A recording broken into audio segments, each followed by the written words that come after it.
અમારા શ્રી 10 નામ જૂના અખાડાના હરિગીરીજી મહારાજ એ ઘણો સમયથી ભવનાથ મંદિરના મહંત તરીકે સરકારશ્રીએ નિયુક્ત કરી હતી અને બે વર્ષે કલેક્ટર દ્વારા જે હુકમ આવે છે તો આજે કલેક્ટર દ્વારા એક હુકમ આવ્યું કે ભાઈ 30 તારીખે 31 તારીખે મુદત પૂરી થાય છે અને એની અંદર મામલતદારની હસ્તક આજે મંદિર લેવામાં આવ્યું છે। તો અમારે સાધુ સમાજને કે અમારે ક્યારે કોઈ અમારો વિરોધ છે નહીં અને સરકાર જે નિર્ણય લેશે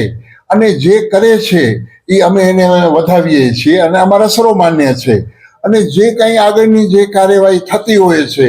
એ તો પ્રભુ સરકાર જે કહેશે એની અંદર અમે સાથે છીએ અને કાયમ સાથે રહેવાના છીએ। અને આજે જે મામલતદાર જે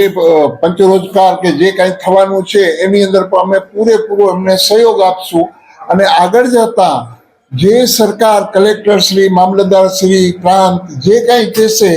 અમે એમને પૂરેપૂરો સહયોગ દેશું। અને આજે અમારા મહંત શ્રી હરિગીરી મહારાજે પણ અમે રાતે અમારી બેઠક થઈ હતી એની અંદર પણ કીધું કે બાપુ જે આપણે સરકાર જે કહેશે એની સાથે હાલવાનું છે અને અમે સરકારની સાથે છીએ, અમારે કોઈ જાતનો કાંઈ એની અંદર કાંઈ વાંધો નથી। અને આ ભવનાથની નીચે મુચકુંદ અને ભવનાથ બે આવે છે તો બે જે પ્રાંત છે એ સંભાળી શકે અને સંભાળશે તો અમે પરત દેવા તૈયાર છીએ। ખાસ કરીને બાપુ જોવા જાય તો આજે જે પરંપરા હોય છે સંતોની લડાઈમાં ક્યાંક ને ક્યાંક સરકાર થઈ હોય, અંબાજી મંદિર ઉપર પણ વહીવટદાર બાપુ શું કહેશો આ ભવનાથની ગરિમાને લઈને? એ દુઃખની વાત છે, એના ઉપર એક સંશોધન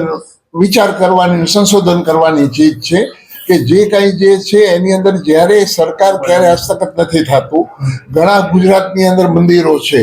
ઘણા એવા મોટા મઠો છે, મંદિરો છે, કાં બધે સરકાર નથી અને ક્યાં ને ક્યાંક સરકાર જો બેસતી હોય તો એની અંદર એ નીચે એમાં નીચું ઊંડાણમાં ઉતરવા જેવું છે। એટલે એની અંદર કોઈ બીજું પ્રશ્ન નથી અને સરકારને ક્યાં એવું કાંઈ ટાઈમ છે